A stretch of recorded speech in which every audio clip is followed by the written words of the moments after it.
I've been more or less living in for the last 2 years. Like I do everything in this room. Is it the same for you, man? Like, is the room we're looking in now? I feel like you put out so much music. My impression of you is that you're just constantly just in a cave somewhere. I pretty much live in here. Yo, I just moved to LA a couple months ago. Oh, shit. Okay. Yeah, like I was never going to leave Phoenix. And then I was going to say, I feel like we July, talked about that. Yeah, it's just a couple things. It's definitely beneficial for like the work stuff. And I was seeing someone for a while and was just like, I don't want to do this distance thing anymore. Yeah. Yeah. The distance thing makes it hard, man. It is funny though, because there's got to be, I'm sure you had that kind of internal conflict because you must have had everybody in the fucking music industry telling you to move to LA for the last decade. Yeah. And then when you finally break down, that's got to be an ego moment for sure. Yeah, I was like, all right, here we go. But I mean, I plan on moving back to Phoenix in like 5 years. It's funny because I was on live yesterday and somebody was hating on me. He was like, oh, you're an LA guy now. You don't show love for Phoenix anymore. And I was like, what are you talking about? Yeah, I feel like, I was just reading a bunch of your old interviews, like preparing for this podcast. And I feel like you talk about Phoenix all the time. Yeah, dude. I rep Phoenix very hard. And like, I just did new merch and we did the Suns jerseys. Like, what do you mean? Right. That's tight. Did you actually like work with them on that? Or is it kind of just like a reference to the Suns? It was a reference. So we did like the actual, like the Valley jerseys across, like the new ones for this year. And then we swapped it to Bijou. And then we put Big Dog on the back from like the release with Fresh and then had the numbers. So they're like, we only made 50 of them. Like we're doing like super limited drops on everything merch wise. And it's like, get them once or you're never getting them again. I think that's the way to do it, man. I think as long as you have the creative steam to kind of keep that machine going and keep like formulating new ideas and keep sourcing new garments, whatever you're trying to do, right? As long as you can do that, I think the limited shit is the way to go. Because I don't know, I talk a lot about on this podcast about how one issue that like the 2021, the streaming era of music, the digital era that we're living in, like nothing is scarce anymore. Like we can get whatever we want. Like even like I've been going back and like rebuying shirts that I had as a kid because you can just go on eBay and look for like, 1999 Corn shirt or whatever it is. Yeah. And it's all there, right? Stuff. So like nothing is scarce anymore. So I like that you're keeping something scarce. I try to, man. And it's like, I'm super into fashion. So with that kind of stuff, it's like, okay, maybe we can do a partnership with this brand, or maybe we can do this type of garment or this. So like next week we're dropping the hats that I've been wearing. And then we're actually dropping like a new brand identity that's like kind of a spin-off that is going to be dope. I'm super excited for that. Oh, that's cool, man. So, I didn't think we were going to start off talking about this, but it is interesting because, I knew we were talking today. And so I was looking at your Instagram, your Twitter, all that. And yeah, like, do you do modeling stuff as well? Like you've got some like serious, like fashion shots on the Instagram. Thank you. I don't. It's something I've always wanted to do. I kind of troll Versace all the time, being like, "Yo, when you guys gonna sponsor me?" And like people have like kind of jumped on it. It's the type of thing where I've strongly considered it, but I just don't know if there's time for that right now. Yeah. But it's like as you get older, you can't really do that when you get older. But I'd be down. So if anyone's watching that wants to do it, hit me up. Yeah, absolutely, man. I feel like you can be a lot of things. And the way you're talking about it, launching new brands and these limited merch drops and all that, I get the sense that you sort of think about this project as more than just, you, the DJ, more than just you, the producer. Totally. It's something where with like, so I'm very, very big on like manifestation and things of that sort. So like this brand thing we're launching on Monday is called MTS, Manifest That Shit.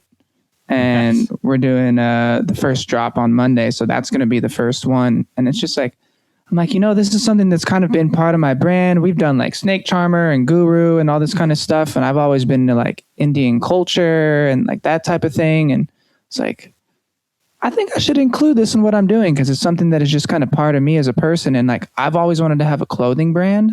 So long term, I'm like, I have a 5-year plan for that where I want to turn it into an all out clothing brand itself. So it's more than just me as a DJ and the music and things of that sort. Yeah, man. Well, and I think it's also smart. I think we see this with all the successful artists who have kind of built a whole empire, is that it's not necessarily about you, right? It's more about the idea. Because I think that's a pitfall a lot of artists or creative people can fall into, where the ego kind of gets in the way and you just want to make it about yourself. And, I'm certainly not innocent of that either. Where it's like, no, like this is my cool idea. I want it to, I want to get my flowers for it. But usually if you can step away from that and just be like, no, like the people who like these ideas will sort of determine its identity and what it is. I think that's a much healthier way you could apply that to music too, right? Like totally. Yeah. I think, I don't know how it is for you, like releasing music. Like once it's out there, because you get so wrapped up in it when you're making it and you're thinking about putting it out and you put a campaign around it. How are you once you put music out into the world? Do you go back and listen? Do you follow up on it, or do you kind of let it be what it's going to be? It kind of depends. Like it's different for every release, because every now and then I'll be like, this is coming out tomorrow. I should have fixed this or I should have fixed that. But I'm like, you know what? Like, I forget who it was, but there was this, it was Rick, I can't think of his name right now, but he's like he started Rock Nation. I don't know why I'm going blank. You're not talking about, not Rick Rubin. Yeah, Rick Rubin. Rick Rubin, yeah. He said something, he's like, yo, you're successful the moment that you put a piece of your work out into the world. And that's something that kind of has stuck with me. So I'm like, he's letting go of the ego, like you were talking about, just in that sense, just by like, hey, we're putting this out there and whatever happens with it, happens with it. But I definitely check up on everything. And like, I check the stats and things of that sort, because the music I make is music that I really enjoy listening to and something that I really care about, like every single song I put out kind of has a story, and maybe the story doesn't always come out in like the marketing or something like that, but there's always a story behind like a song. And a lot of times only the producer really knows it. Right. And for other people, they could put their own story to it. I mean, I think those are the best kind of songs, right? Where you might make it with one intention, but if other people don't know it, all they can really feel is that, there's passion or there's energy or there's something behind it. And then they kind of take it and make it their own. I mean, I think when you're able to make a song like that, that's really like the whole trick of music, right? Totally. And the thing too, like I used to ask people, like when I would send stuff for feedback, right, to say my team or my friends, I'd be like, hey, what do you think about this, right? And then I started really digging into it. And instead of asking them what they heard, I'd be like, hey, what are you feeling when you listen to this? Because I want to make sure that whatever I'm doing invokes some type of feeling, regardless of what it is. I like that, man. That's a good way to do it, because I think, sending your stuff around, especially as a solo artist, getting that feedback is extremely valuable, especially from people you trust. But when it comes down, I've run into the same thing where if you're asking the question you don't want to ask is like, well, how would you have made this song? Or like, what would you change about this song? Because then you're getting into like, somebody else kind of taking the reins from you. But how does it make you feel is a good question, because then you can kind of see if like the heart of the song is on target. I like that. Totally. Yeah. And it's funny because like through the pandemic with no shows, a lot of times you're able to make stuff, test it out live, and then kind of go from there and go back into the studio and tweak things. And that year of making music without the feedback, I think for me as a producer, it's built more of a trust in myself to be like, okay, I know that this works, or I know that that works. And I think it also helps you learn your listeners as well and your fans and be like, this is what they enjoy, this is what they don't enjoy, which I think some producers also can get caught up in too often and worry so much about what everyone else thinks about it, which is like, hey, like in the end, why do we make music?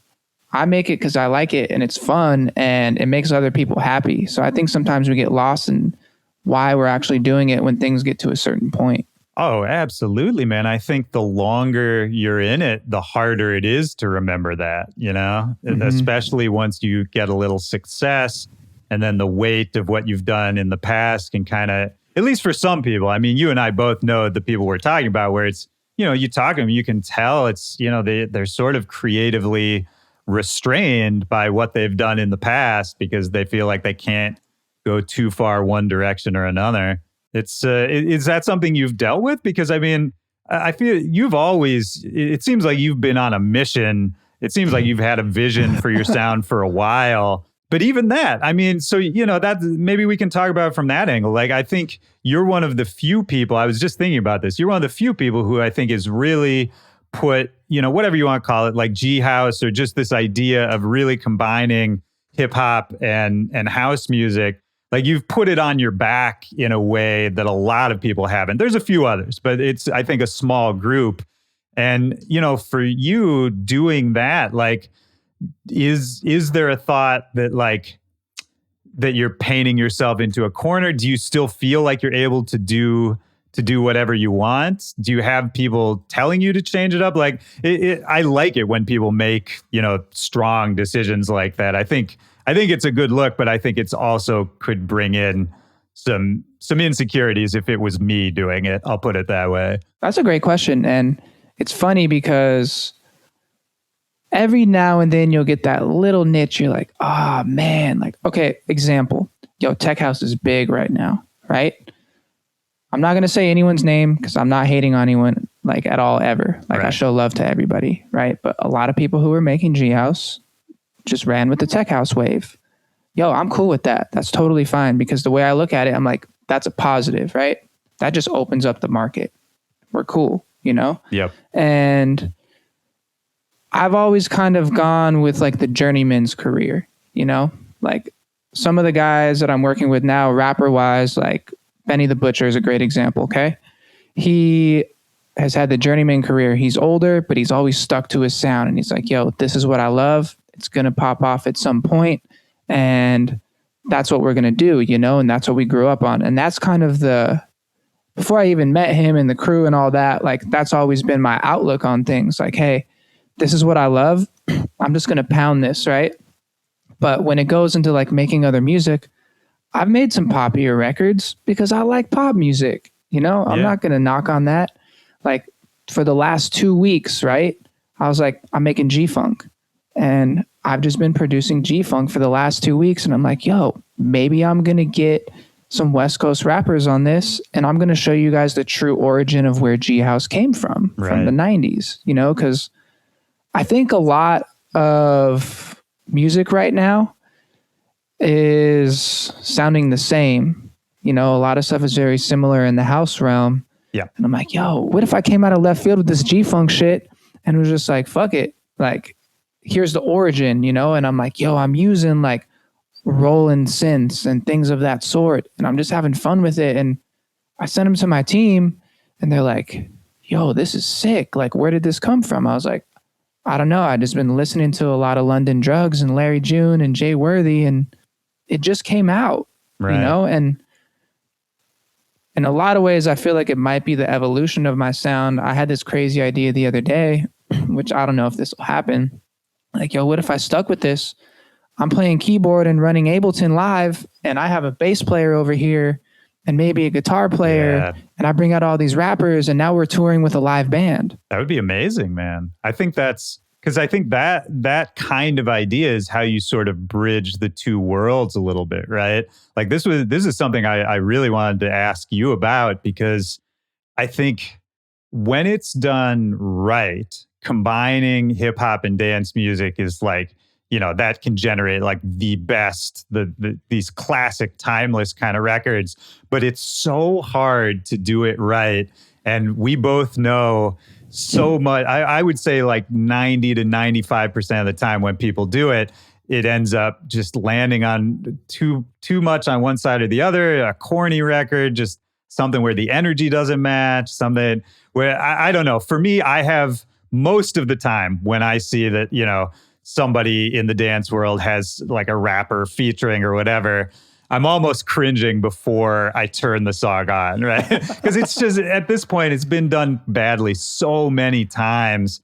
And I think it's a really, and this is not me talking shit about anyone. I think it's genuinely very hard to do it right. And so I wanted to talk to you, who, I think you've sort of specialized in this kind of thing. Like, thank you. How do you go about walking that tightrope? Like, how do you make that fusion of dance music, hip hop? How do you do it tastefully? How do you do it so that it kind of works in both worlds and doesn't sound like one is just, ripping the other off, whichever direction it's going? Like, I think that's a complicated thing to do. It's tough because, full transparency, hip hop doesn't really give a fuck about dance music. Oh yeah, I'm aware. Care. So I'm a hip hop head. Like, I don't listen to much dance music, so like I'm tapped into rap and hip hop, and that kind of goes back into Benny and his crew, right? So I think that's a good place to start, is the BSF guys. So they're from Buffalo. The whole Griselda wave is like a big thing right now. And I was just a fan, and I got linked up with the manager and was like, I want to do some records. And he's like, cool, let's do it. And I think the biggest thing, this is kind of a hack, right? As a producer, is one, if you're working with guys who are rappers that have never done dance music, send them a hip hop beat at the same tempo as your house record. Just, rewrite the drums, keep the synths, right? They're going to be able to flow over that. And you're in a 4/4, so it's going to be fine, right? Yeah. Cool. You get the vocals back, strip it back, throw them in. The biggest thing, which is something that I struggle with sometimes even, is because a lot of times when you're in the studio with rappers, they don't want to be directed a whole lot. They're going to be like, yo, this is my style. This is what I'm going to do, Yeah. I think forming that relationship with them before you work is a big thing. Rick Hyde, who's on Benny's label, is another guy, and we have a couple songs, and we formed a relationship prior to actually working together. We chatted. I was just supporting the music, showing him love. So the first one he recorded outside of the studio, but then he came to Phoenix. The whole crew came to Phoenix, and that was the first time I met them in person. Dude, I didn't. You know how rappers are. You never know what's going to happen.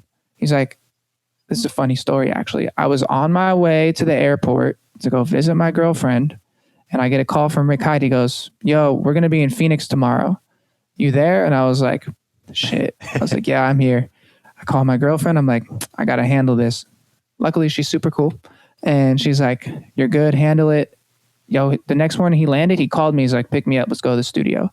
Yeah. And I think forming that relationship with them is so important, because then when you get into the studio, you can be like, hey, this is what I'm looking for. This is the direction. This doesn't resonate with dance music, because the super hood gangster shit doesn't always resonate with dance fans, So you have to find a fine line where the vocal content is not only recorded at a high level, but the vocal content is relatable in dance music as well. Right. And you have to be willing to take the risk and maybe miss a couple times and be like, okay, here's where I can fix this. Here's where I can fix that. And then go back and be like, okay, now I got it dialed in. And it's taken a while, but it's fun. Yeah, man. I think what I'm hearing you say is talking about how to do this and still have the songs have some kind of substance, right? Because that's, to me, when I was talking earlier about, cringing when I see people having rappers featured and all that,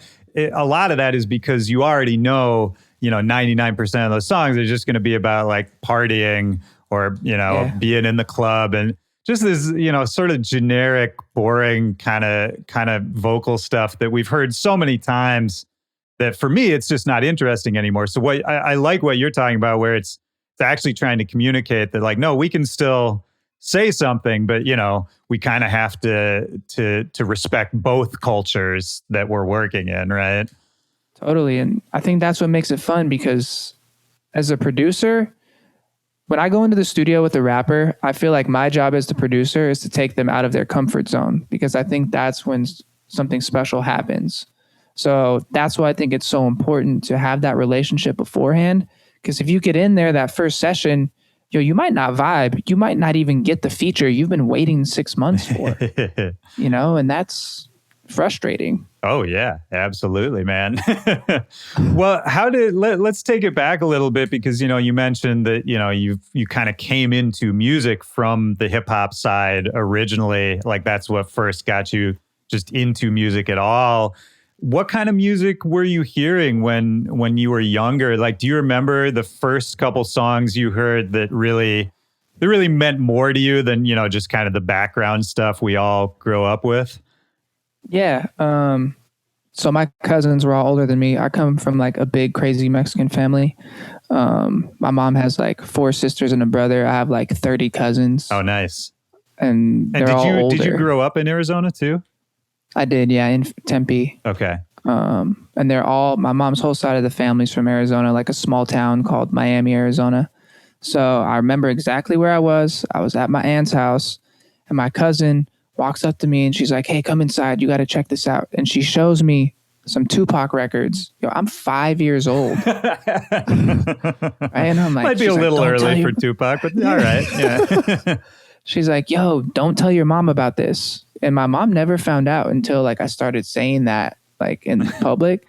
But one that really hit me was like Changes by Tupac, because that's when he was talking about like something real. And these type of records where people are talking about like societal things or things they've gone through, the vocal content resonates with me to a level where like, yo, they're trying to really portray some type of message here that's important. People need to listen to this. And I mean, were you aware? How aware of that were you at 5? Like, I wonder. It's really interesting because obviously, like Tupac is, maybe the best of all time at doing that kind of thing you were just talking about. But I wonder. It's interesting to think about, like, if there was something that even as a 5-year-old in that you latched onto, as a facet of like him being who he was. Even though, I'm sure you didn't understand what he was talking about. I don't. I have like things going through my head right now, but I'm questioning if that's something that's just popping in my head now, or if that's really something that actually sat with me. I mean, who knows, man? I feel like there's all these studies, right, about how weird memory is, and how when we think we remember something, we're actually remembering like the last time that we tried to remember it. And so it's, we sort of build these stories for ourselves over time. But I mean, hey, man, you and me are the only ones here. So I think you're the authority. I think it really sits because he goes, "I see no changes," right? All I see is racist faces. And I don't want to like make anything about race or anything like that. But it's like with everything that's been happening, like, yo, think about the 90s and think about now and like riots and things of that sort. Like, yo, he may have had some foresight on a lot of things. And I think about that. Oh, absolutely. I think he absolutely did. I think there's no question that he was a visionary talking about that kind of stuff. And I mean, it was, racism and riots and police brutality and all that it was happening then, just like it's still happening now. I mean, it's an extremely sad thought that, yeah, maybe not a lot has changed since then culturally in many ways. I mean, this is almost what we were talking about a second ago, right? About songwriting, is that maybe, I'm sort of pushing this metaphor a ways now, but, maybe the same way you're talking about, you make a song with a certain intention. It might not be the same thing somebody else gets out of it, but the fact that the intention was there matters for the way somebody hears a song.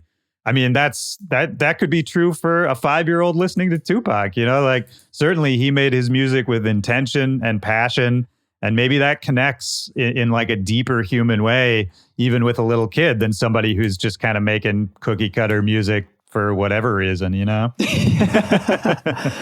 I think that type of music resonates with me more, it's like I make music for EDM fans, but like, it's funny, like, in a sense, I also make dance music for people in the hood, and it's funny because like I don't come from there. Like I grew up in the suburbs in Tempe, but I've done enough things and been around enough in my life to know like how things go in certain places where like if something pops off, like I know what to do, you know? Well, I mean, that's super interesting too. And I wanted to ask about that when you were talking about, working with rappers from different backgrounds and scenes and all that. I mean, how much do you think you're able to bridge the gap going into the hip hop world? Like, do you think hip hop, fans like understand what it is that you do? Obviously, we talk like the hip hop world does not care about the dance world that much. I think that's just a fact, but it's really interesting to think about trying to reach out the other way, right? And totally. To not just to sort of convey what you're trying to do to somebody you're working with, but yeah, like you said, to just reach out to the hip hop community in general. Like, have you done any kind of crossover events, like played more hip hop leaning kind of festivals, anything like that, where you kind of have to bend the other way a little bit? A little bit. I was just in St. Louis and I was playing my G House stuff for the first 45 minutes and I was getting booed and given the thumbs down. Oh no. And it was a little bit disheartening. It's like, I play a relatable vocal. Like I'm playing my stuff and people are like, they love the vocals, and then it drops and they're just like, techno, right, as they would say. Right. So finally, like, I was like, fuck it. I started playing hip hop and then everyone went crazy, Yep. Right now I'm in a phase where we're kind of leaning in that direction. My long-term goal is to be a hip hop producer. There's a bunch of stuff in there. First of all, I think that's just you deciding to play the hip hop after sweating it out for 45 minutes. I mean, that's just being a good DJ, man. And I know you came to this as a DJ, before you were a producer too.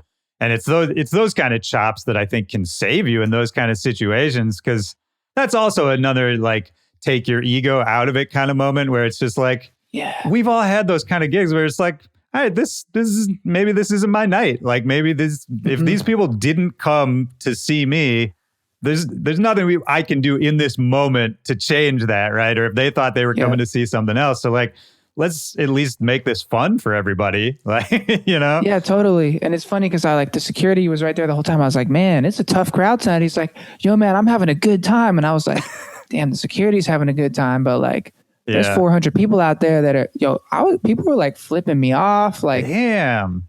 It was St. Louis doesn't play around, man. I lived in St. Louis at one point too, and I was like, shit. I've seen some weird shit in St. Louis. I've played some gnarly gigs in St. Louis. St. Louis is wild. You got to be careful in St. Louis. It's the murder capital of the world, or not the world, the country, but it's hectic over there. East St. Louis, man. East St. Louis goes crazy. Yeah, East St. Louis is wild. Yeah. I have a funny story actually from that night. So whenever I go to cities, I'm by myself. I typically travel alone. I like to travel alone. Like I don't need a tour manager. Sometimes a photographer. So I get there, I'm like, I know St. Louis has some bad spots. So let me just see where my hotel's at. I'm like, cool. The worst neighborhood in the whole city is 3 blocks away. Cool. I know I'm not going to go that direction.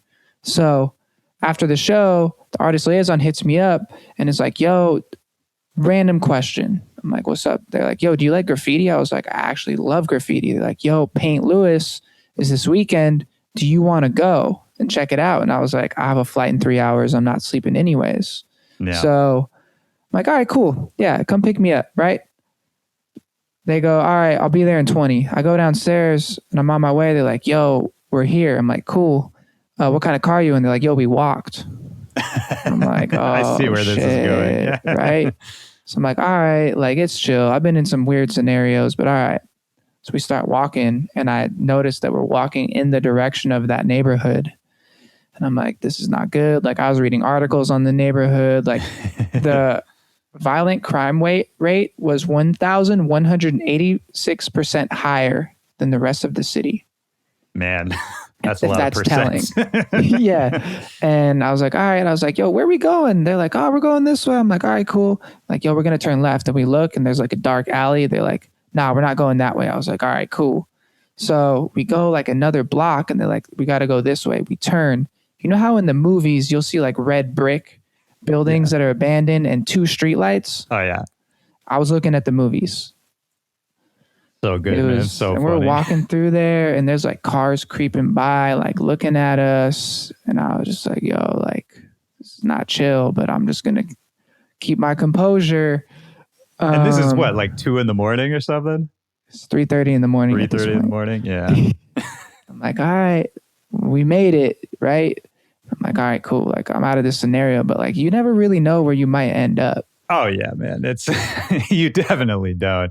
I mean, yeah, I've always been the same way, man. I travel solo most of the time, and I'm fairly comfortable in most scenarios, and I've been around a lot of different kind of people. But yeah, sometimes sometimes that comfortability, I guess you would call it, can bite you in the ass a little bit. I've definitely been in those situations where I'm just like, yeah, I probably shouldn't be here right now. Yeah, like I've been in studios where like everyone has a gun and like you never know what might pop off and like other scenarios, but it's like it's different when you're in your own city or you're in the studio and when you're in a city where you don't know anyone. Yeah. Well, shit, man. I mean, yeah. So sorry about the bad gig, but I had fun. Yeah, no, that's the thing, man. Like I feel like that's the thing that younger DJs or people who haven't been doing this as long don't understand is like you kind of have to embrace the bad gigs along with the good ones. Because you're always going to have bad gigs, no matter who you are, no matter what stage of life you're at or what stage of your career. There's always going to be the bad show, the weird show. And it's all just part of like what, for me, I don't know if you agree, but like for me, what we do is so fun and so weird and just ridiculous in general that like, of course I want to only play good shows, but when I have a bad one, it's just like, well, all right. I mean, this makes about as much sense as anything else I do, you know? 100%. I'm like, all right, whatever. It's like, it happens. I think the first time it ever happens, it's kind of like an eye-opening thing. And then you're like, oh, this has happened. It's the third or fourth one this year. So we got a couple left that's going to be like this year and everything's going to be fine. Yeah, exactly, man. No, 100%. When let's take it back again to, back when you were growing up out in Arizona and you got turned on to Tupac and hip hop music and all that. Were you musical yourself? Did you grow up playing any instruments? Was there music in the house?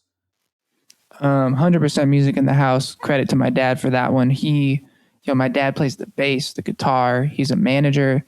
He's like a music manager? Yeah, he managed bands back in the day. He managed these guys named the Pistoleros. Okay. And some other bands who, dude, they almost signed with Hollywood Records in the 90s. Like he was doing it, Yeah. Then I came along and he's like, well, I got to change routes. You screwed it all up, man. Yeah, I screwed it all up. But I grew up on reggae. He was a huge reggae guy, and so that was that AC/DC, Metallica, but I didn't play any instruments. I grew up playing sports. I played baseball my whole life.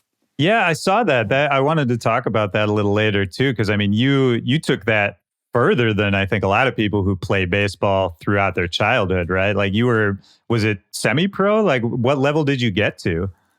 Yeah, it's technically semi-pro. I played independent league baseball, Scottsdale Centennials the first year. Second year, I played for the Goodyear Centennials. And it was cool, but I just didn't love it anymore. And I was like, all right, I was doing music at the time already. It was like, I don't love this anymore. I'm going to move on. That's crazy though, man. I mean, it makes sense. And, we all go through those transitions, but to leave something behind like that you've been doing not only your whole life, but by the time you get to, a semi-pro kind of level like that, I think I don't know how it was for you. Maybe it's easier than I'm imagining it. But for me, I think I'd have trouble just letting go. Like, I think if it were me, if I was in your shoes, I would have woven that into my identity, like my sense of like, this is what it means to be me, Totally. And that's what it was, it's like, but it gets to the point where it's a job and it's not fun anymore. And it's just like, I'm at the baseball field 12 hours a day in Arizona in the summer. Yeah. It's 115 degrees. Like, I had injuries. Like my first season, I came off of playing college ball. We lost in the Super Regional to go to the NAIA World Series. And I was like, we were that close. Right. And went straight from there 10 days later to my tryout for the team, got signed. So I had gone from being a starting pitcher, pitching every 5 days, to not playing in a game for almost 3 weeks. And they put me out there to start a game, and I threw 129 pitches the first game and sprained my UCL. Oh. And if you know anything about like semi-pro sports, like it's cutthroat, right? So I was rehabbing through the entire season on my elbow while continuing to play. Ooh, that's rough, man. And it was rough, but got moved to the bullpen, which was totally cool with me. It was more fun because you're out there, like when you're in the bullpen, you're like, all right, I might throw 1 inning like today. And now I'm chilling for 2 days. Right. I might throw another inning, Yeah. So you didn't have that necessarily. I mean, I'm sure you're a competitive person, but not necessarily that drive where it's like, no, I have to be the star, the hero on the team. Yeah. And it's funny. I've never told this story publicly. My coach to this day still doesn't know. So that year was 2013. I had already planned to go to EDC just to attend it. Right. And I was in this Facebook group called Bong House, right? Great and name. There's all these people from all these people from Philly and New York. Never met them. They're like, yo, we're renting this crazy house in Vegas. You guys want to come? Me and my homie were like, yo, fuck it, let's go. So I told my coaches that I had to go to a family graduation in California and I was going to be gone for a week. And I went and spent a week in Vegas in this house, partying with all these random people, and just showed up. Like, amazing. I still drank at the time, or this was 2012. I still drank at the time, and I pulled up in my truck with my friend and parked the car, and someone just passes a shot through the car window. Nice. I'm like, I think we're going to get along. Yeah. Yeah, I think that's also a pretty good indication that, maybe a career change was in order. That's almost like your subconscious trying to be like, let's take ourselves out of this situation here. Yeah, but like I came back and my assistant coach, he was a hard ass, right? He didn't like me after that for a while. And I'll never forget it. He came in because like in baseball, like halfway through the season, I got moved to the bullpen. In baseball, like it's very competitive, and there can be like bad blood on each side. And I'll never forget it. One day he comes up to me, goes, "We're putting you in, and if you don't drill this dude, you're never gonna walk on this field ever again." Damn. And I was like, "All right, I'm about to show you what's up." Come in, drilled this dude in the ribs. And I just looked over at him and I like nodded my head, and he loved me after that. Oh man. It's ridiculous. That's insane. It's actually ridiculous. That's truly insane. Oh man. I mean, I guess it's funny to think of. I've never really thought about these parallels, but there's probably some parallels to like the sports industry and the music industry in terms of like when you get up to the rarefied air of, say a semi-pro career, or, a DJ starting to get, your first real gigs, all of that. I mean, the people who are able to make it there, I mean, it's such a Wild West kind of vibe. So you can get these totally unhinged personalities, these just totally out there people, because there's kind of no one else around to rein them in, right? Mm-hmm. And 100%. He was like, he was the man after that. Right. It's like anytime there was bad blood with another team, he knew that he could bring me in and I was down. Right. And it's like, all right, I got your back. Like I was like the hitman for the team. That's fun. I feel like it's usually hockey that has that, man. Not usually baseball. Yeah, but it's like semi-pro, like, it's competitive and there's bad blood. And everybody's like, you have guys who just came down from the minor leagues who got released that are trying to get re-signed, and you have guys who never got drafted that are trying to get signed, so it's like everyone's out for themselves, and everyone's doing what they got to do to try and get that contract. And I got to imagine emotions are really high too, right? Because that's like, you're so close it's like as close as you could possibly be to the major leagues and the real deal and actual money.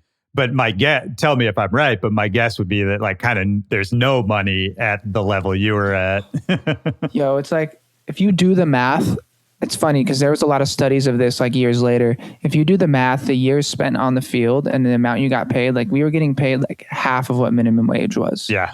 It's crazy. For a crazy amount of work. Which again, I mean, if you split the hours of an aspiring up and coming music producer, it's probably the same thing, you know?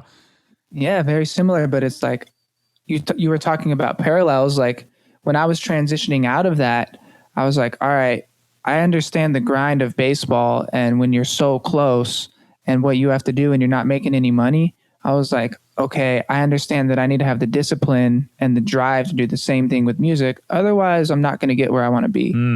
Well, that's good perspective to have, man. Because yeah, if you can come into it already with that kind of knowledge, I think that probably gave you a leg up in the early days. Although I'm sure it was still a struggle, and I'm sure you still worked very hard. Was it what did you think you were going to be doing? Like when you went to go play semi-pro, I assume that's, out of high school, that kind of thing.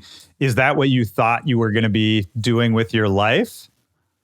I had been playing baseball since I was 5 and I retired when I was 23. Wow. So, I didn't go to class. That was it. 18 years. And like my parents fully supported it. So I was like, like this is what I got to do. And it, like looking back now, I think about it and I'm like, damn, I could have worked harder. And that drives me now with what I do even more.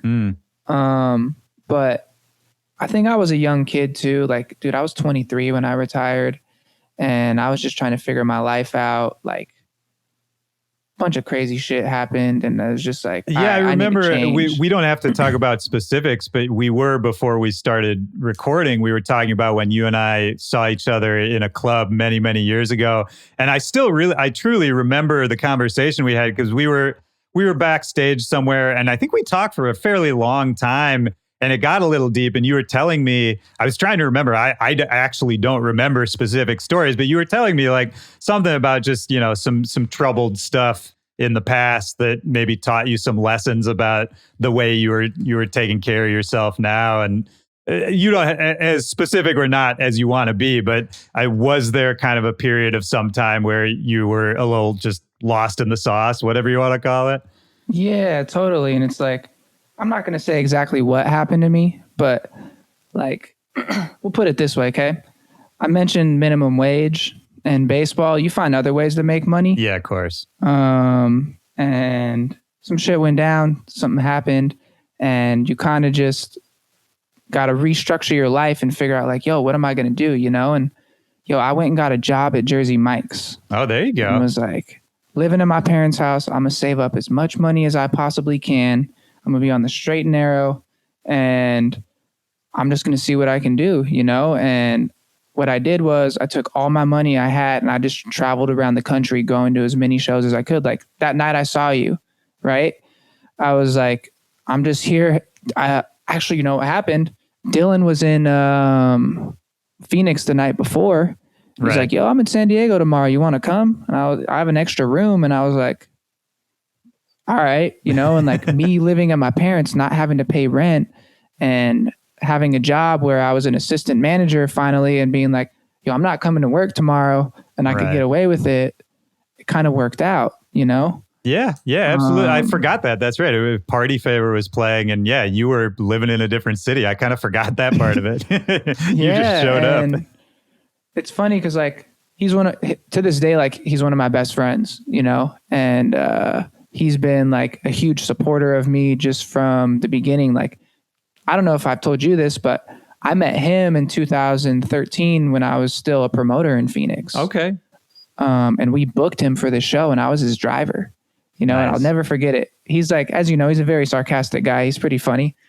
And I was driving him back and I was like, man, like tonight was fun. Like that was a great show because I played it too. It was like a little mini festival type thing. Sure. I go, I'd be totally cool just being like a local DJ, a big local DJ. And he looks at me and goes, damn, man, so you have no aspirations? You just want to be a local DJ your entire life? And I'm like, that's so good. Oh, he makes a good point, and that's what snapped it. And I was like, yo, I'm going to take this seriously. That's interesting, man. I mean, because he had that background too. He was a local LA DJ for years. I've talked to him about that. And I think for him, breaking out of that took quite a lot of time and quite a lot of effort, because that's the thing about being local. I mean, we're kind of bouncing around now, but I know for a while you were that local dude in Arizona, right? Like the guy opening for everybody, all that. That I think that it's a weird thing, because you got to do that. That's a great way to start off. That's a great way to kind of build it up. But I think it's also possible to get stuck in that really easily, you know, and to not be able to climb out of it. How did that go for you? We'll get back to sort of, you know, how you came into DJing and all that. But I'm just curious, as an Arizona local, what was that like? What was the scene like? I don't really have a good sense of, you know, what the Arizona scene was even like at that time. I'm glad you asked, because not very many people ever ask me that, and I love to talk about it. We're going to go, this next answer is to the dude who was hating on me for moving to LA yesterday and not talking about Phoenix. Honestly, it's been cool because I've had the opportunity to grow with the scene. I started as a promoter, handing out flyers, selling tickets just like in the streets, you know, and I was working for a third-party promoter called Hades Entertainment. And we were promoting the Relentless Beat shows, who are the ones that do all the big festivals and club shows. And I guess my boss or my manager of the company, he was friends with Thomas Turner, who's my now manager, and was like, hey, we're going to get you on this 9:00 show. You got to sell some tickets, right? Yeah. And fortunate for me, I partied a lot at that time. So I had a lot of people around that wanted to do stuff. And like, I was like, boom, 2 days, I sold 50 tickets. They're like, yo, how'd you do that? Right? Like, you didn't have people selling hard tickets at that time. I was like, I don't know. I just hit up my friends. Right? Yeah. Next show, I sold 75. Next show, I sold 100. I sold like 120 tickets for like this Alvin Risk, Tommy Trash show. Nice. Back in the day. Man, what a throwback bill. I know, right? That must have been a good show too. Oh, it was sick. That was 2000. It was called Midnight Masquerade. It was at the Press Room RIP. Yeah, RIP. I know the Press Room, man. I didn't know it was gone. Dude, this week. Oh, shit. Damn. Well, that's super sad then. But that show was cool, and kind of got the opportunity to just like, all right, I got the 9:00 slot here. They're like, yo, you sold 60 tickets. All right, we'll give you the 10:00 slot here. You know, I'll never forget that Midnight Masquerade show, because I played the opening slot 8 to 8:45, and they didn't even open doors for 40 minutes. And I played to nobody for 40 minutes. I was like, oh man. And I sold 120 tickets to that show. So little by little, it was like, yo, I started playing those shows to the point where I started to get the direct slots, you know? And that gave me an opportunity to get in front of the headliner and be like, hey, I'm so-and-so, I'm so-and-so. And I actually formed a lot of relationships that way. Tony Fresh, who's another guy who's one of my best friends, same thing. I'll never forget the day I met him. I was playing in a club on a Sunday for 5 people, and my friend's like, yo, Dr. Fresh is coming. I was like, all right, I got to play like the best shit ever right now. He walks in, looks at me, just gives me a nod, sees there's 5 people there, leaves. Yeah. I'm like, shit, that wasn't a good first impression. Yeah. I mean, you know, but what else is he going to do, right? Yeah, you know, like, I don't blame him, you know, but it's times like that, you know, that like remind you like, yo, like, that's where you can think about stuff and be like, yo, like, things started at this point. You should never have an ego in this thing. Right. You know? Well, and they might get back to that point at some point, like for any of us too, right? I think you always see in this, you know, people go up, people go down, and it's really the people who kind of ride those waves and stick around who end up making it. It's not, at least in my opinion, it's not so much about, you know, maximizing every single high. It's more about figuring out how to just hold on for the ride, you know?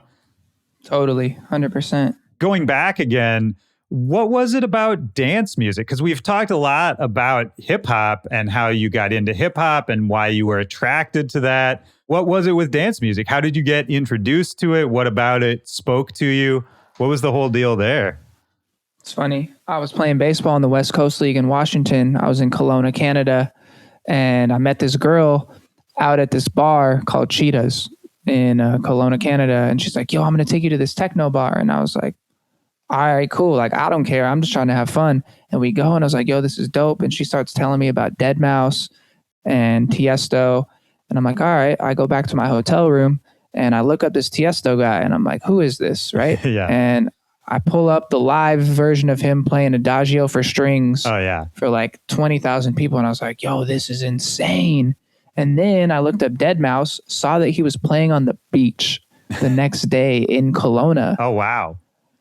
I didn't get to go, unfortunately. I asked my coach, I was like, yo, I'm not playing today. Like, can I go to this? He's like, no, absolutely not. Which is probably the right answer as a coach. Yeah. But we could hear it from the beach, you know, and then I just got sucked into it. And from there, it kind of evolved. The next year when I was going to school, I went to a school in Oklahoma and I met this kid named Calvin and he was super into it. And he's like, yo, this thing called Nocturnal is down in Texas, in Rockdale, Texas, which they don't have Nocturnal in Texas anymore. He's like, do you want to go? So I hit up my mom. I'm like a broke college kid. I'm like, yo, mom, like, can you pay for this? Like, I want to go have fun. And she's like, kind of sus. Like, I don't know if this is a good idea. But she's like, all right, I'll get the ticket. Go down. Dude, we see Donald Glad, Avicii. Yo, I saw Porter Robinson at 3 p.m. on a side stage. Nice. You know, and was just Green Velvet, Bass Nectar, Armin, was just hooked.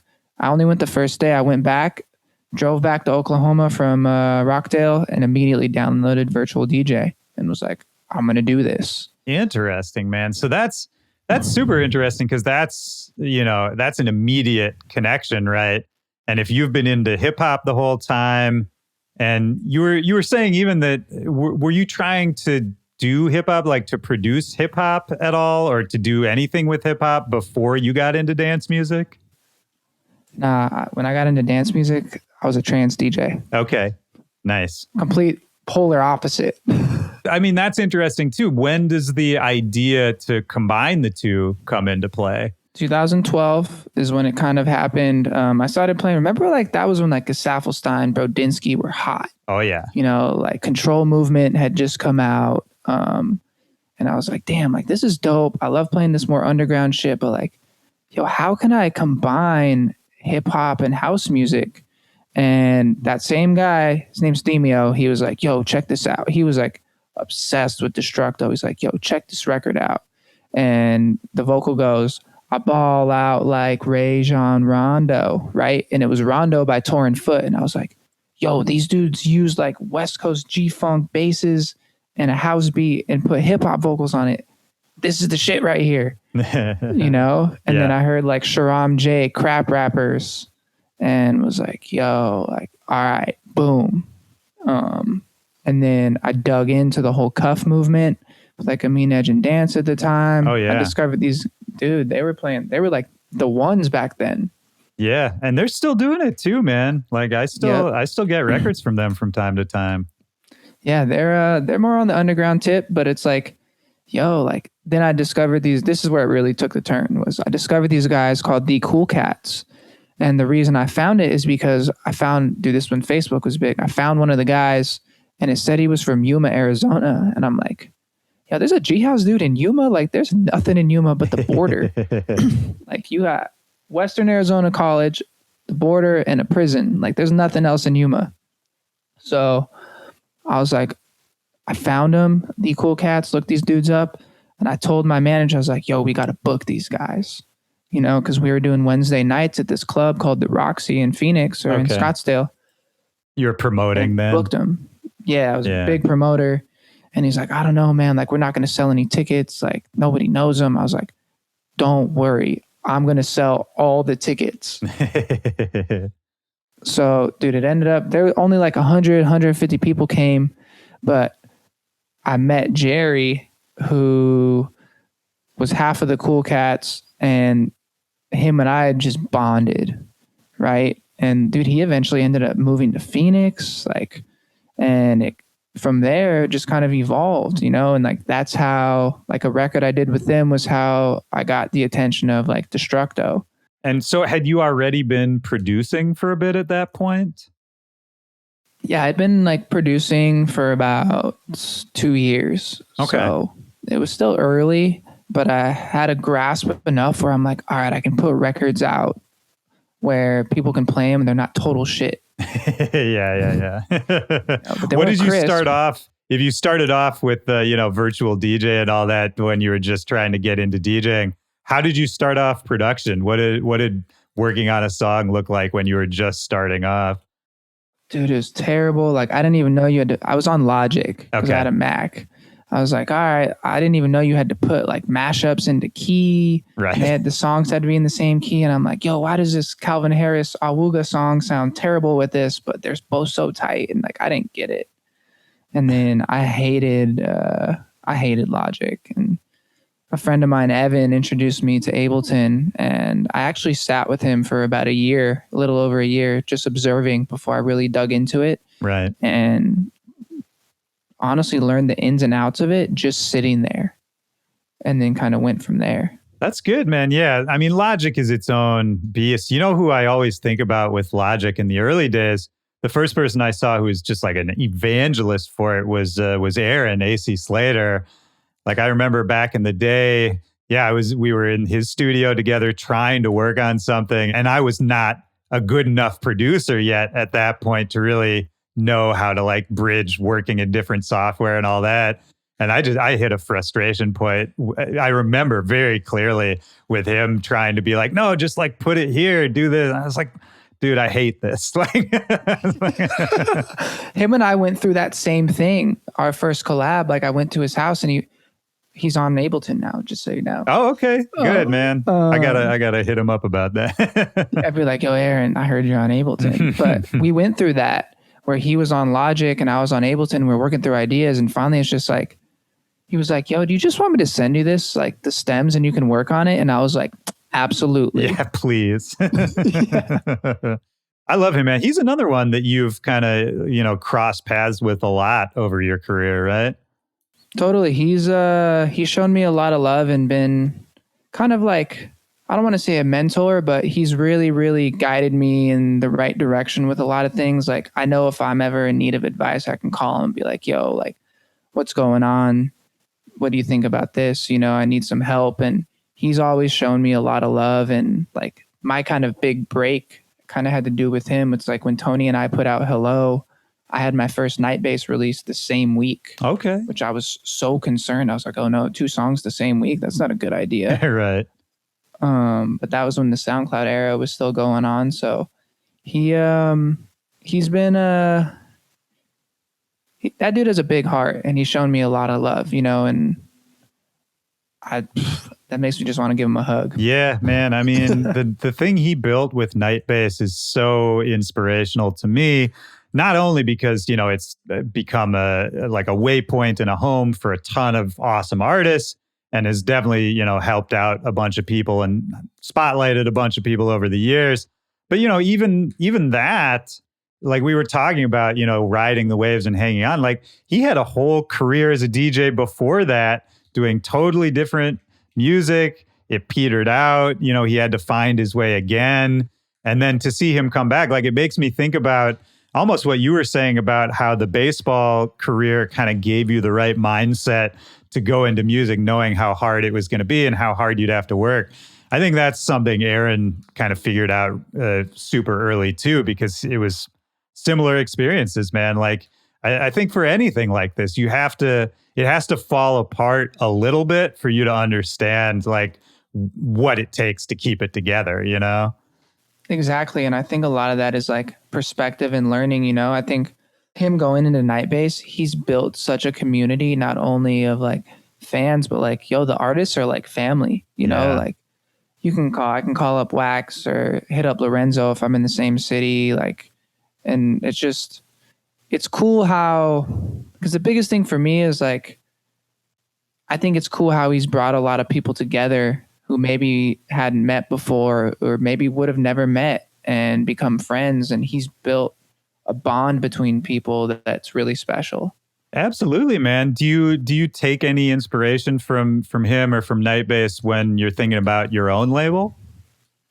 Somewhat, yeah. Like building that community, you know, I think is so important. And it's funny because early on, I was nervous about it. I was like, fuck, like he's showing me so much love, but I want to launch my label. Like this, it was kind of scary, honestly, you know, like, and he asked me, he's like, yo, like, why are you starting a label? You know, like genuinely wondering, like, why do you want to? Right. You know? And I go, honestly, I want to do for people what you did for me by bringing people up and helping people on the come up and really believing in these artists and building them and getting them to where they want to be. And that's something you've done for me that I'm like super thankful for. And I've always had a passion to do so. And he was like, yo, that's dope. Like you have my support. I mean, I think that's the best reason to do it, man. And I think he's also right to ask the question, like, why are you starting a label? Because there's so many artist-driven labels. And I'm not talking about anyone in specific, but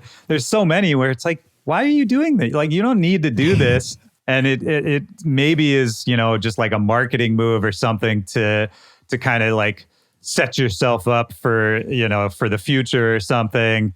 And I don't know, a lot of people, the label, it's like, I can't distinguish their intentions from anybody else's. I can't distinguish the label from anybody else's. But I think, again, it's interesting. We keep coming back to this idea of like being intentional with what you do in your career. I think, again, like maybe people don't know that that's why you started the label, but I feel like because that was your intention, probably something about that comes through in the way that people experience the music you put out there. You know what I mean?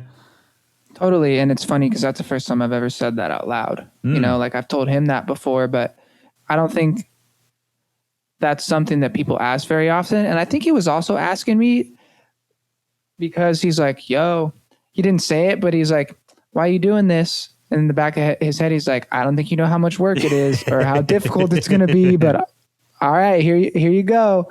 And like nod to him for that. Cause like in a way, him asking was him looking out for me, absolutely. You know, which I really appreciate. Yeah, man. Well, how did you find the workload? Cause I know how much work running a label is. It's a lot. Thankfully I have a good label manager. Shout out to Josh for that. Cause he's on top of it and he knows a lot of things about running labels because he had some before that he's run and had success with. So it's a lot of work, and going through demos and things of that sort can be wearing because you go through 100 shitty demos to find that one gem and you're like, okay, this is what that last 100 of shit demos was for. Yeah. You know? You got, for anybody who's watching this now or listening back later, as somebody who runs a label, as somebody who has reached out to labels trying to get them to work with you, have you learned any lessons, anything about, you know, good etiquette, ways to approach people, ways not to approach people if you're trying to get your music out there? One, please don't send a Google Drive link. I'll co-sign that. Yeah. Google Drive. Even worse, WeTransfer.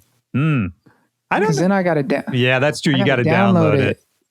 You know, yeah, like you can't just hit play. Yeah. Yeah. Off topic, but one thing as a producer is like the amount of storage on your computer is very important. Wow, that's a good point. That I actually like that you said that because I think anybody who's been doing this long enough is familiar with feeling like you're always running out of disk space. Yes. I don't want to get off topic, but with that being said, keep things short and sweet. You know, like people that are running labels are typically very busy. Be like, hey, how are you? This is who I am. This is what I'm about. 2-3 sentences. Here's my track and hope to hear back soon. Cheers. Also, I would recommend never sending one song, you know, at least for me, because for me, I want to develop artists, right? So if you send me one song, I don't know what else you have or what else you do, you know? You could be a trap artist and you made a house record and you want me to sign it. Right. Well, that doesn't really align with like our brand, you know, not saying your trap music's not great, but if you just want to decide to put a house record out, like that doesn't make sense. You know, if you want to build as a house artist, cool. Because the thing for me is these artists that I'm developing, I want to take them on tour with me. Right. You know, I don't want to say I developed this person, but Nostalgics is a great example. Yeah, she's great. She's crushing it. She's the best. And she was sending us stuff early on, and now we're doing shows together, you know, and that's something that I've always wanted. Yeah, she's sick, man. What about Blossom? Did you do anything with Blossom? Because I know both you guys are Arizona. She popped in the chat a little earlier. I don't know if she's still around. She's the best. We have the same team, same manager. So she's killing it right now. We did do a record on Nightbase a while back. Nice. I love her, man. Shout out to Blossom. I'm really proud of her. You know, she's stuck to it, and she's stuck through a lot to get to where she's at, and she's starting to hit the circuit. I like it. Oh, absolutely, man. Well, it's got to feel doubly cool just because it's like Arizona gang, right? Hell yeah. Hold it down. It's funny because like, Miha's from Arizona, Ghastly's from Arizona. I think Liquid Stranger lives in Arizona. He's not from there. Okay. Like, people sleep on Arizona, man. Arizona's not known as an entertainment city, so like I don't blame them. Yeah, I mean Phoenix is not, for me, for somebody who's never lived there, like you think about Phoenix just because that's the airport and all that. And I've had great times in Tempe and a few other places, but I don't know, man. Phoenix is not my favorite city. I feel like I need somebody like you to like show me the good parts of it because I've just never. And I have homies out in Phoenix, and I've had good times there, but it's just never. If I'm trying to think of somewhere I really want to go, it's never high on my list. Let me put it this way, okay? When I was coming up in Phoenix early on, before I was really touring, a lot of what I was doing was picking up the artists and showing them around the city. Right.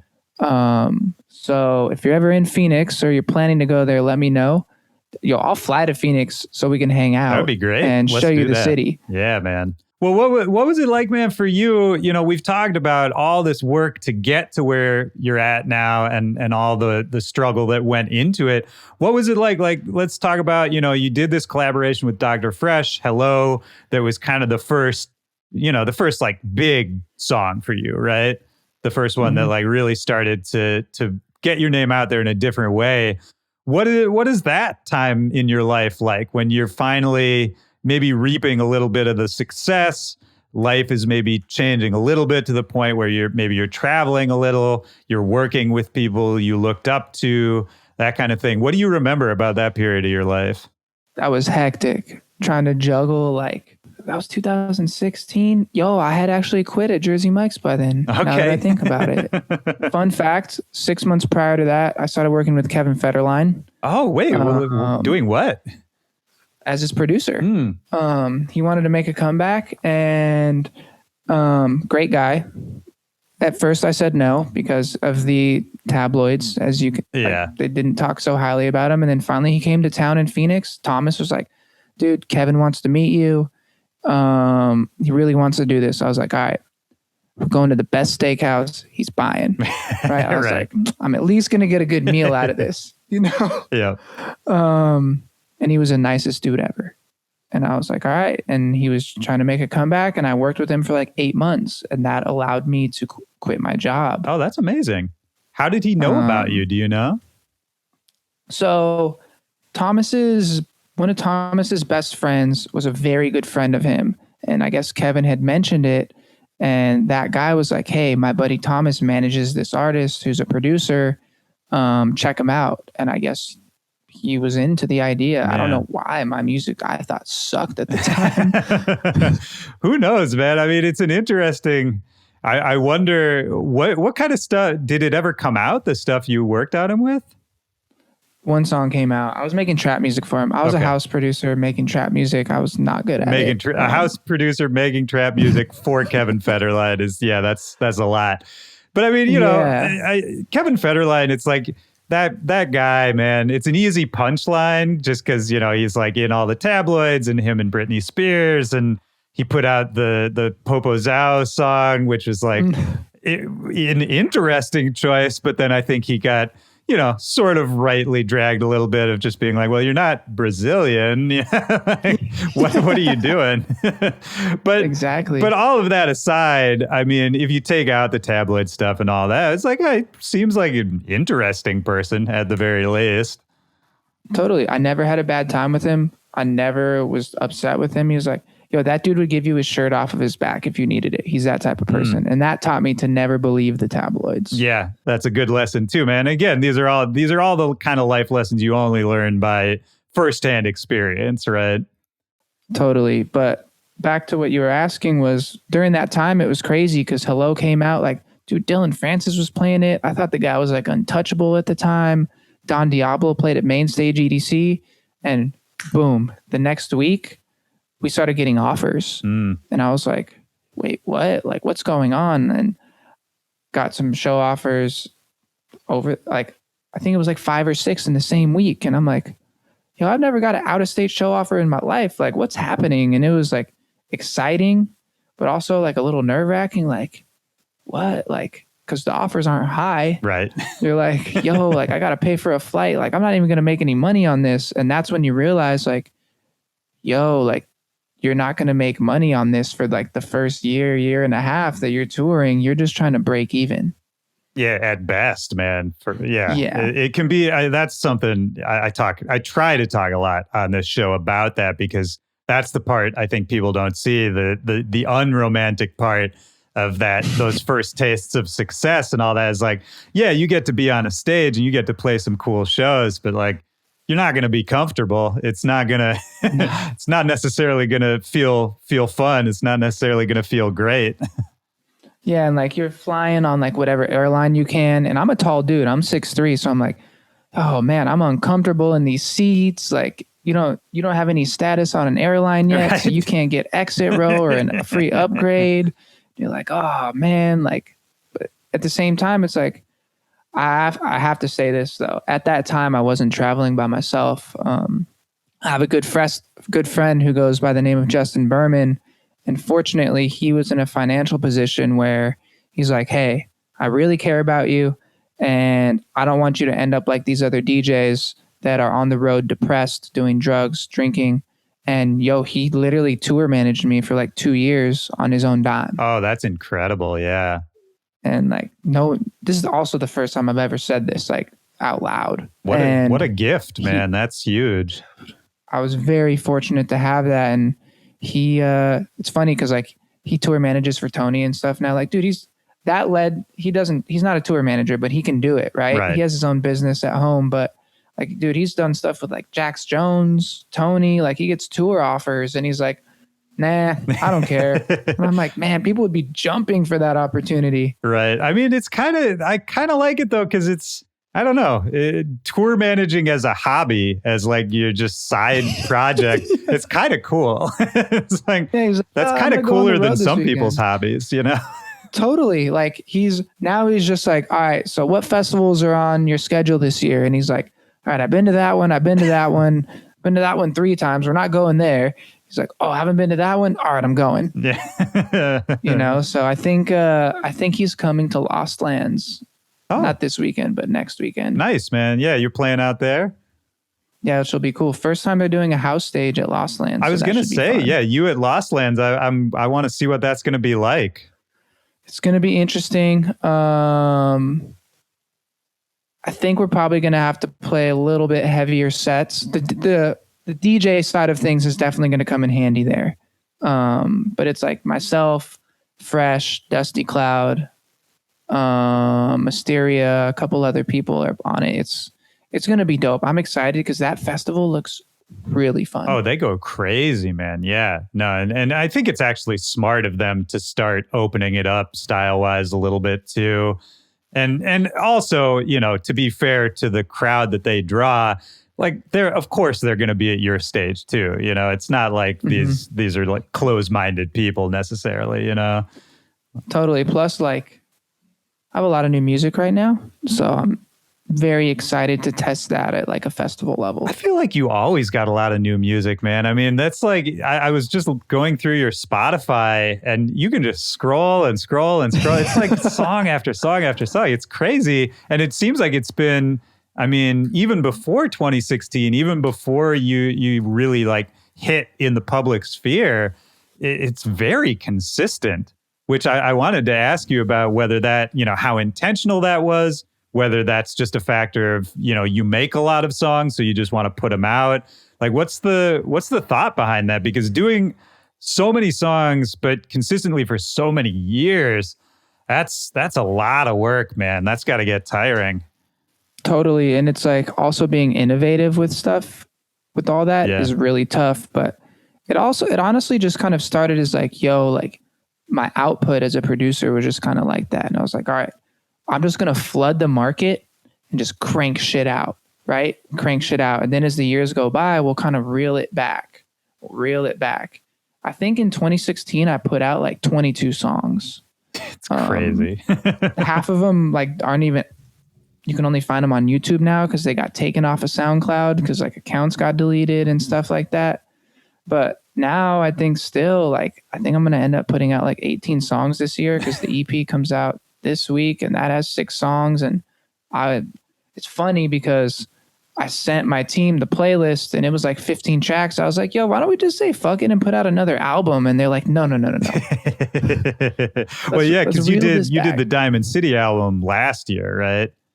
Yeah. And that was 70 records that we cut down to 15. Man. So are you just very quick in the studio, or do you just spend your entire life in the studio? It's got to be one or the other. Yeah. It's a little bit of both, like chop it up. I made that song in 1 hour. Yeah. Like, but they don't all happen that way. I had a friend over who's my engineer and he was having trouble finishing stuff. And I was just like, watch, this is how you can crank a song out. I put on the timer. I was like, 1 hour, we're going to finish it. And dude, I finished the whole thing, not mix and master, but like the actual composition in 1 hour. That's impressive. Have you always been that way? Like when you started off, were you able to, I guess what I'm asking is how did you get your workflow to that point? A lot of it is me working off of vocals. When I have vocals, it's very easy for me to build chord progressions. And I keep things very simple. Like that project, I think it's 36 channels, something like that. I always was like, all right, I set a goal. I'm like, I'm going to finish 15 records this month. That's like 2 songs or like a song every 2 days, you know? That's a lot. And that's a little insane because I'm in the studio like 12, 15 hours a day, which I still am. But I took more time, like with the EP this week, like the Street Knowledge EP. I took more time with that. And I kind of went around. I was traveling. I was in Atlanta working with like Young World and working with Rick and really dialing it in to have it be more than just an EP. Like there's a story behind the EP. Like if you saw the artwork, like it's hand drawn and hand painted by like one of my favorite artists from Phoenix who lives in Berlin now, and there was a lot more that went into the actual project. That's interesting, man. Yeah, it's I like that you put thought into that too. I think it's a rare combination that you're able to put out a bunch of songs, but still be able to really think about the release of each one, right? And to think about the presentation of it. I feel like most people usually do one or the other, but can't necessarily do both. Yeah. And it's like there was a whole teacher concept to it because like during COVID, I started like a music academy teaching. Oh, really? And called Homework Academy. So I've had like over 150 students. Like it's that's crazy. Amazing. So is it you doing like Zoom lessons, something like that? Yep, and everything's one-on-one. There's no like group classes one-on-one. I just feel like the students actually get more out of it with that, and I took that into the kind of the branding with it, and I was like, street knowledge, right? This is something you can't learn street knowledge from people telling you things. You have to do shit. Right. And if you go through the track list, like the track list is like, street knowledge 101, then you have the track list and that's like, there's a story behind each track, and there's like there's actually a very, very deep meaning to that concept of that project. Like I went through I can't say what happened live. Right. Some of the shit that happened, I'll tell you after, but it's some shit. When I went through some shit to get that project done. Yeah. I understand, man. Well, and it's cool that you were able to travel to, be with the people you were working with kind of on their home turf too. I think there's value in that. I think that kind of, being with someone where they're comfortable, making them feel comfortable. But then also I think the records you make there with them kind of get a little bit of that energy, right? As opposed to just you sitting in your room or your studio all day. Totally. Like, you never know. I always feel like you get more out of the track when you're in the studio with the other artist, because the vibe is there and you're going back and forth. And sometimes it's shitty, but more often than not, like you catch a vibe and dude, something magical happens, and that's the fun in making music. Yeah, absolutely, man. And that's how you keep it interesting for yourself and keep learning for yourself too, right? Is you never know. Mm-hmm. You never know what's going to come out of that. Like, I think there's so much value to putting yourself in situations where maybe you're not comfortable in some way, and then you kind of have to work your way out of it. I think that's how some of the best records get made. Totally, because then everyone's out of their comfort zone. And I think one of the things too, like it comes back to the competitive spirit. When I'm in the studio with someone, I'm like, I have something I got to prove here. Like, And when you're working with someone new, it's like, and a lot, at least to me, right? I'm like, this person wants to work with me, so they believe in what I do, but now I'm going to show them firsthand exactly why we're here. Do you function well in sort of the high pressure environment? Do you think that helps you creatively? Yeah. I love it. I thrive in it. When I was playing baseball, I would love it. Like, I'll never forget, we had this tournament where it was like a showcase. There was like 150 college coaches like in the stands, and everybody was like shitting bricks, nervous. And I'm like, ooh, here we go. Like, let's do this. So you've always been that way since you were a kid? Yeah, I think it's like, I might have a screw loose because of that. Are your parents like that? Like, where does it come from, do you think? So they both are in sports. My dad played high school and college basketball. So he's been that way. And my mom, until she was like 55, ran marathons. Oh, wow. So there's that side. My brother's the same way. My brother, I'm going to flaunt my brother a little bit. He's a silver medalist in the Olympics. Oh, that's incredible. For what sport? 3-meter synchro diving at the Rio Olympics. He won silver. Wow. That's extremely impressive. Yeah. You should be bragging about that. He's a G. He's a G. Man. I love him. Older, younger brother? Younger, okay. 18 months. Okay. So we're pretty close. Nice, man. And is that still what he's doing, more or less? He's older now. He had some injuries too. He had some serious back injuries. And he now is he just moved to Reno from Miami, and he's actually working for the company as an engineer. And this company is who makes all of the competitive diving boards. Oh, wow. That's really interesting. It's crazy. He got this opportunity recently where he was working as like kind of a consultant and manager for divers. And he was at the trials with his divers. And this guy comes up to him and goes, I'm going to cut to the chase. And it was kind of like, all right, that's a weird intro to a conversation. And presented this and was like, hey, I need someone who is a high level diver who also has an engineering degree, and you're the only person I know that does. Yeah, so what a specialized kind of position, man. That's super. We don't have to talk too much about it, but I get super interested in like weirdly specific jobs like that, where it's like there's only a few people who have the right combination of knowledge and skill sets that could do something like work for the one company that builds all competitive diving boards. Yeah, like what? Like, how does that actually even happen? Yeah, it's so wild, man. So it's cool. No, it's very cool, man. But to bring it back to you for a second, and we'll wrap this up in a second because I know I kept you a little long here too. But I wanted to ask you, this is not really related necessarily to stuff we've been talking about, but I saw a quote from an interview from you about how when you first got into dance music, that after that, you kind of went back and started looking into the roots of it a little bit, doing the homework and, finding out about like the true originators. I think you threw around like Kevin Saunderson's name and a few other people. And then hearing you earlier when you were talking about the music you've been working on right now, the G-Funk inspired stuff and going back to the roots of like this music from the 90s. I just wanted to ask you about that in general. Like, doing your homework is something I talk about on this podcast a lot that I think most people don't do, and I wish they would do more of. And for you, like, what was the thought there? Is that once you get into something, are you just that kind of person where you kind of gotta do the deep dive and figure out everything about it? Totally, 100%. And anything I'm passionate about, I'll be that way. Like, I brought up graffiti earlier. Like, I'm very, very passionate about graffiti, and like same thing with music and hip hop, like technically I'm from the West Coast and West Coast hip hop has been like my thing. And I'm like, yo, where does this originate? To the point where now like Dame Funk, who's like the modern G-Funk like king, I'm like, yo, I would go see that dude. Like, I'll never forget Miami Music Week, leaving Get Lost because Dame Funk was playing. I was like, I don't care about this anymore. I'm going to Dame Funk.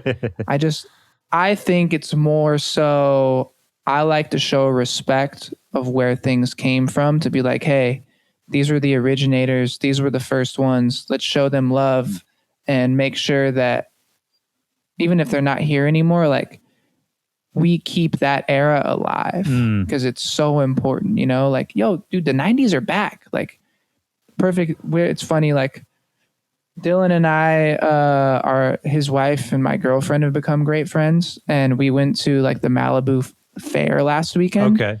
And we were just walking around like, yo, the 90s are back. Like, look at the jeans. And, it's like, so it makes me think, right? I'm thinking like, yo, I always think this crazy shit in my head, but I never say, I'm like, yo, all right. So all these kids right now are wearing these like jeans from the 90s and stuff like that. Like, do you guys know where this originated from? Who started that? Who was the designer? Who did this? And like, yo, I'll go into a crazy wormhole of like where it all started. And I think stuff like that's really interesting and fun. Yeah. Do you think, I would say that probably helps you creatively too? 100%, because I think because people don't do that homework very often, when I'm sampling things, in a lot of ways, people think something is innovative that I'm doing, but it's really been done so many times, they just have never heard it before.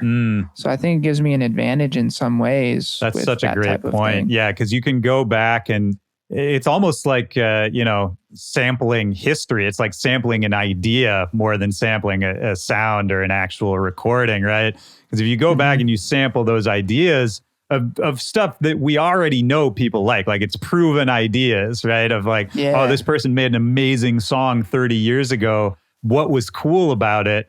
Can I take that idea and do something, in a modern setting? It's like, it's really simple when you break it down like that, but so few people are able to do it well. I think it's kind of a lost art, and I take a lot of pride in, I guess, doing that in a proper manner and also showing respect to the artist before. Like Tupac, I'll never sample Tupac. I just feel like you don't touch that. Same thing with Biggie. Yeah. It's like two people I won't even touch. Yeah, absolutely. Yeah. I mean, and you get into that whole thing of, how to do it respectfully, how to honor the people. I mean, Tupac and Biggie, at least, they got some of their flowers while they were here, certainly. But then there's plenty of originators of genres or styles or just cultural movements who never get that, And it's 100%. When you go back to that stuff, it's a tricky thing, but I think, the only way we keep those ideas alive, keep the memory alive, you gotta try and honor it, Yeah. And I'm a 90s baby. I want to keep that era around. You're well, right. Also, it just feels good. It's comfortable. Like, yeah. Well, I just got a couple more questions for you. Jackie from Miami, shout out to Jackie, who's a friend. She's asking, what art mediums influence your music the most? Graffiti, 100%. One thing people don't know about me, it's funny, like, oh my God. I used to paint graffiti for like 10 years. Oh, wow. Yeah, I didn't know that. Yeah, so like the act, like I only like, I shouldn't be talking about illegal shit that I did. I mean, graffiti, man, whatever. It's all, nobody's coming after you for graffiti. Yeah. Technically, painting trains is a felony because it's over $1,000 worth of damage. But like, I was a very, very serious like graffiti writer when it came to freight trains. I grew up around freight trains. They were right behind my parents' house. And oh, really? Like you had tracks running? Yeah, there was a Union Pacific line directly behind my parents' house, close enough that like when it went by, the house shook. Oh man, like, that's wild.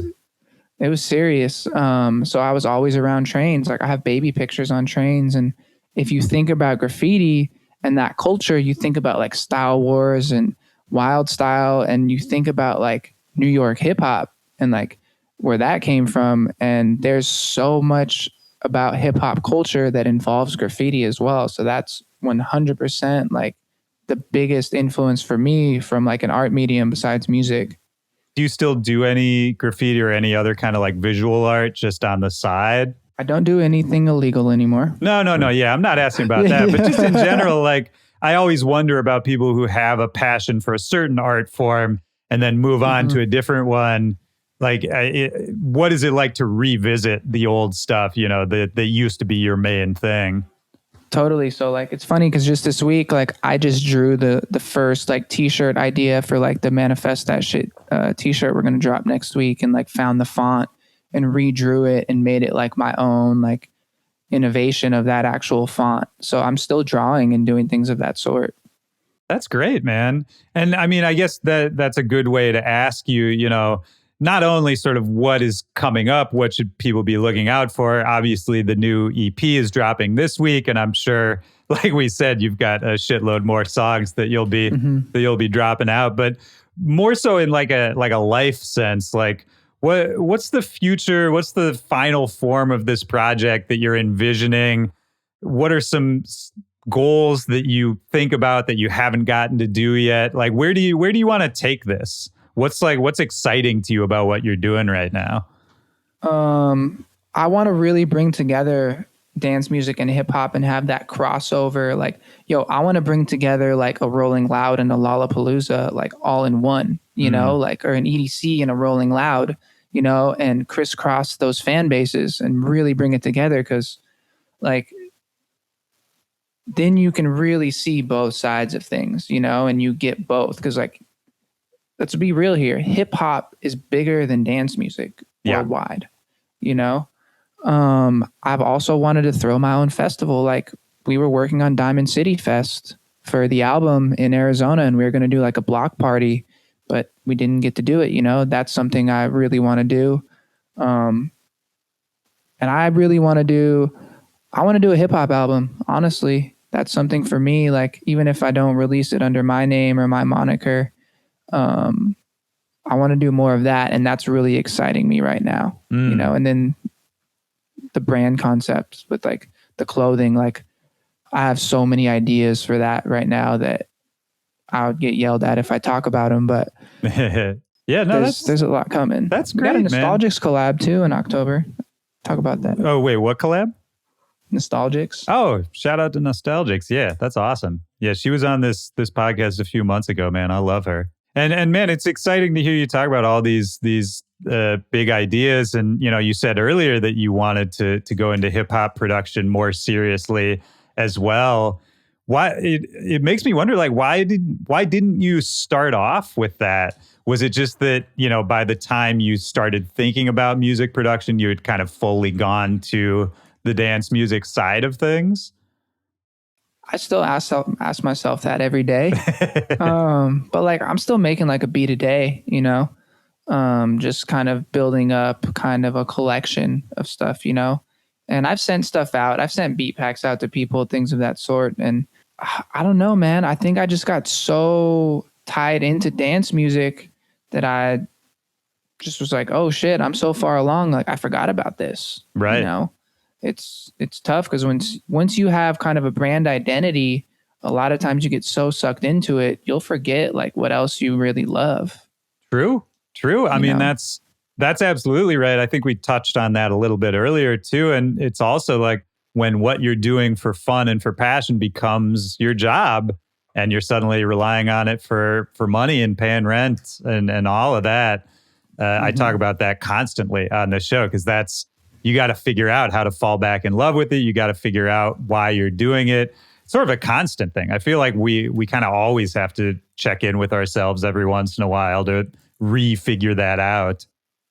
Totally. I 100% agree. And it's like, I go through phases now too, where like, dude, I'll be making G house for 2 months straight. I'm like, yo, I need to change, and I'll make G funk. I'll make some hip hop, and I'll just take a couple weeks off and then go back into it. And that's something that I didn't do previously that I should have. That's a really good point for any producers listening too. Last couple questions here, but just because I'm wondering from what we're talking about, you're talking about, you sit in the studio 12 hours a day, you're making all these songs. How do you not get burnt out at that kind of pace doing it for that many years? Like, what keeps you inspired with it? What keeps it fun for you? I do occasionally. And then I'll take a day or two where I just don't do anything. Yeah. I'll just watch a documentary, but like, dude, I don't know what it is, man. I think I just love it so much that I'm just like, even on those days where I do nothing, I'll like sample dig and like watch a documentary about this rapper or watch an interview, like I feel like for me, it's important to be constantly learning. But I think I know I hit that burned out point when things start to sound the same, where I've finished 2 or 3 songs and I'm like, yo, like, nah, there's nothing innovative here. There's nothing super creative. Like, let me take some time away and work on something else.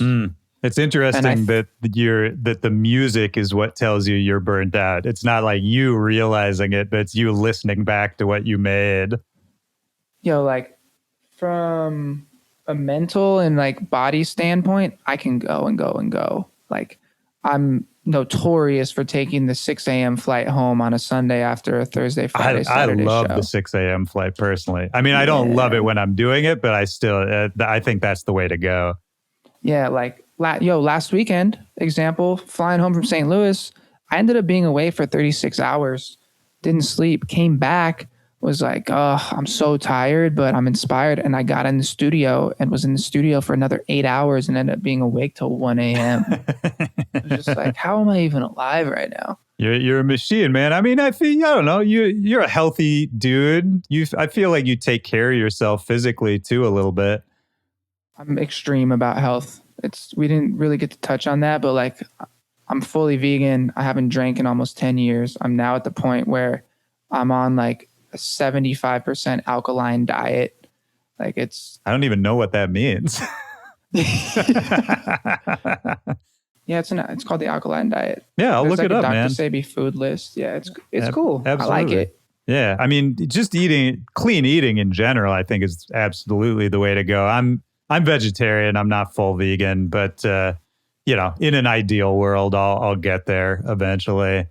And if you ever need recommendations, I got you covered. Yeah, absolutely. No, yeah, we'll talk about this more for sure, man. But I think just in general, like to wrap it up, I think taking care of yourself physically, mentally, all of that it just sets you up to be able to do these kind of crazy things we're talking about, to be able to sit in the studio all day and go play a show and get right back in there. Even if you're the kind of person who wants to do that, you can't do it unless you're actually taking the time to take care of yourself, totally. Simultaneously. You've been on the road. You know how it goes. It's rough, man. Yeah, absolutely. It only gets rougher. The older you get too, the less fun that part of it gets. Yep, I feel that too. It's like I just turned 31 and I'm like, oh man, I'm like, I can't do it like I did when I was 25. Right. Yeah, man. But that's when it's good that you've set up routines for yourself, I think, because that's when the taking care of yourself shit starts to get more and more important.